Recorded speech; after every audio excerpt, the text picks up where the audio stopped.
تعالیٰ نے, ہاں وہ میں بتا رہا تھا, گوروں نے جب مذہب کو نکالا نا, پادریوں کو بھی سائڈ پہ لگا دیا. دو وجہ سے, ایک تو یہ کہ مذہب بہت سی چیزوں میں عیاشیوں میں رکاوٹ بن رہا تھا, دوسرا یہ کہ وہ ظاہر ہے وہ مذہب کا انہوں نے اتنا بھیانک امیج بنایا ہوا تھا کہ وہ ویسے ہی فالو کرنے کے قابل تھا نہیں, وہ بہت خطرناک تھا. جیسے ہمارے بعض لوگ مذہب کو اتنا ڈراؤنا بنا کے پیش کرتے ہیں کہ انسان کہتا ہے معاشرے میں, اب جس کو یہ بتا دیا ملٹی نیشنل کمپنی میں جو خاتون بیٹھ اس کو دیکھنا ہی جائز نہیں ہے, تو وہ تو بیچارہ 2-4 انٹرویو میں فیل ہوا, وہ تو پھر گیا نا کام سے, وہ تو پھر وہ کچھ کر ہی نہیں سکے گا. نتیجہ بغاوت کی صورت میں ظاہر ہوتا ہے. وہ کہہ رہے جب مذہب کو فالو کرنا ممکن ہی نہیں ہے تو جتنا فالو کر رہا ہوں اسے بھی چھوڑ دو. ماں باپ کی اطاعت جب بتائی جاتی ہے کہ ماں باپ کو فالو کرنا ہے, اطاعت کرنی ہے, اطاعت کو بعض دفعہ اس میں اتنا مبالغہ کر دیا جاتا ہے کہ بعض چیزیں ایسی ہیں جہاں ماں باپ کو اولاد پہ زبردستی کی اجازت نہیں ہے. اگر آپ وہ گنجائشیں نہیں بتائیں گے, ایک ہی رخ بتائیں گے, تو اولاد بغاوت پہ اتر آتی ہے. وہ کہتی ہے بھائی ہم اسلام کو فالو نہیں کر سکتے, اسلام نے والدین کے اتنے زیادہ حقوق بیان کر دیے کہ ہماری اپنی پرسنل لائف تو اب کسی کام کی رہی نہیں ہے.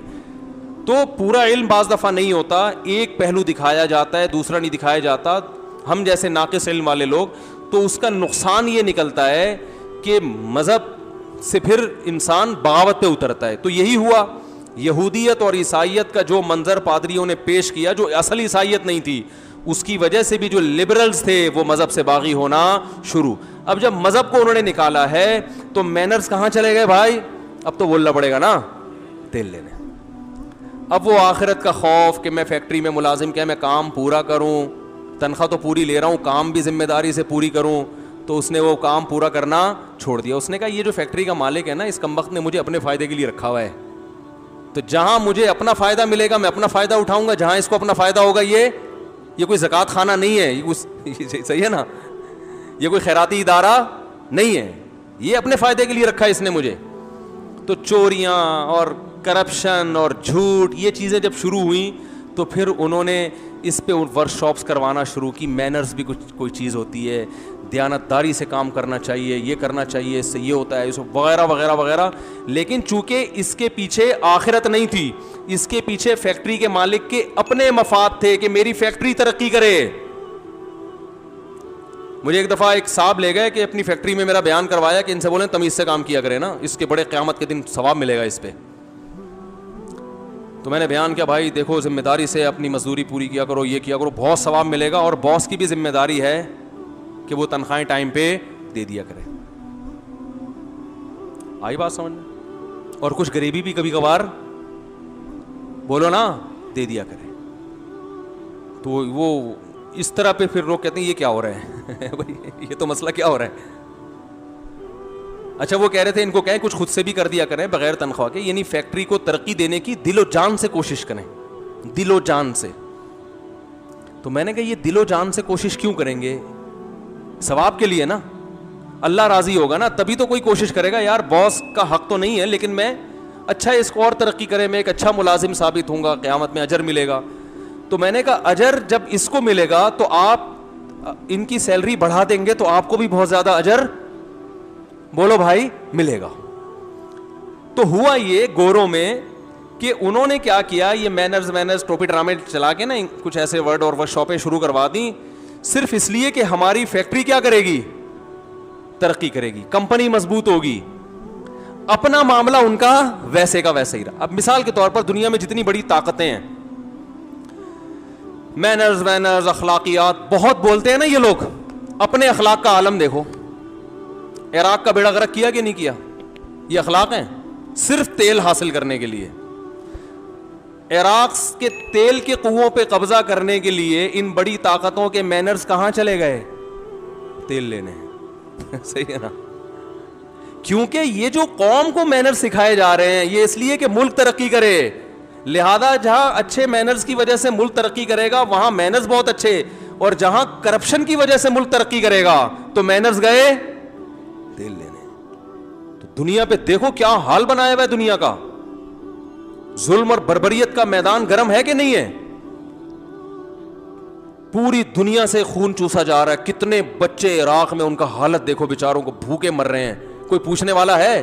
شام میں دیکھو کیا ہو رہا ہے, اور افغانستان میں دیکھو کب سے جنگ چھڑی ہوئی ہے, 2001 سے 2020 سال ایک ایسے ملک میں جن کے پاس کھانے کو روٹی نہیں ہے، ڈیزی کٹر بموں کے ذریعے وہاں بمباری ہو رہی ہے.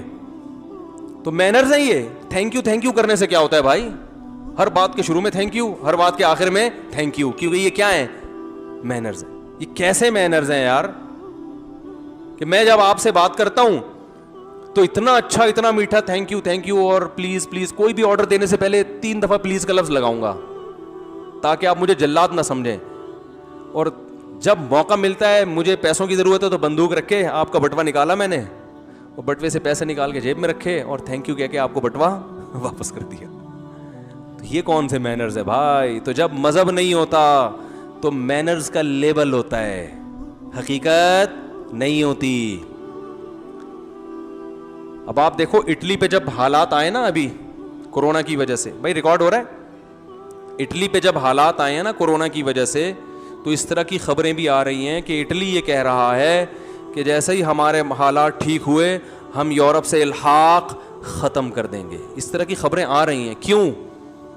کہ اس موقع پہ باقی یورپ کو جتنا ہمارا ساتھ دینا چاہیے تھا، جو مینرز پہ ورک شاپس کرا کے آدھے ہو گئے ہیں، تو انہوں نے ان مینرز کا خیال، بولا نا بھائی، نہیں کیا، افراتفری میں. تو مینرز میں آپ کو بتا رہا ہوں، فیکٹریوں کے مالکان کے، کمپنیوں کے مالکان کے کیا ہوتے ہیں. مزدور ہلاک ہو جائے نا، مزدور جیسے کسی ایسے کام پہ لگایا کہ وہ کرنٹ لگ کے مر گیا، تو کیس ہی جھوٹا بنتا ہے. ٹھیک ہے نا، بجائے اس کے کہ یہ کہیں کہ 10 سال اس نے ہمارے ساتھ کام کیا، ہم اب اس کے کچھ لواحقین کی مدد کریں، کچھ اس کے ساتھ مدد کریں. وہ ہوتا کیا ہے عام طور پہ کہ ہماری فیکٹری میں ہلاک نہیں ہوا ہے. یہ تو وقت پورا ہو گیا تو اس کی بہت ساری مثالیں، میں جلدی سے بات سمیٹوں بس آدھا منٹ کے اندر. تو میں یہ عرض کر رہا تھا کہ اللہ تعالیٰ کے جو احکامات ہیں نا، اللہ نے جو ہمیں آرڈرز دیے ہیں، اللہ نے جو ہمیں احکامات دیے ہیں، وہ جلاد بن کے نہیں دیے. ہر حکم میں اللہ بسا اوقات حکمتیں بیان کرتے ہیں. جو میں نے آیت پڑھی، فرمایا کہ اللہ پہ اعتماد کرو، توکل کرو، اس کا فائدہ یہ ہوگا اللہ تمہیں کافی ہو جائے گا. وَيَرْزُقْهُ مِنْ حَيْثُ لَا يَحْتَسِبُ، تمہیں ایسی جگہ سے روزی دے گا جہاں سے تمہارا گمان نہیں ہوگا. تو یہ اللہ آرڈر بھی دیتا ہے، ساتھ ساتھ اس کے فائدے اور حکمتیں بھی بیان کر رہا ہے.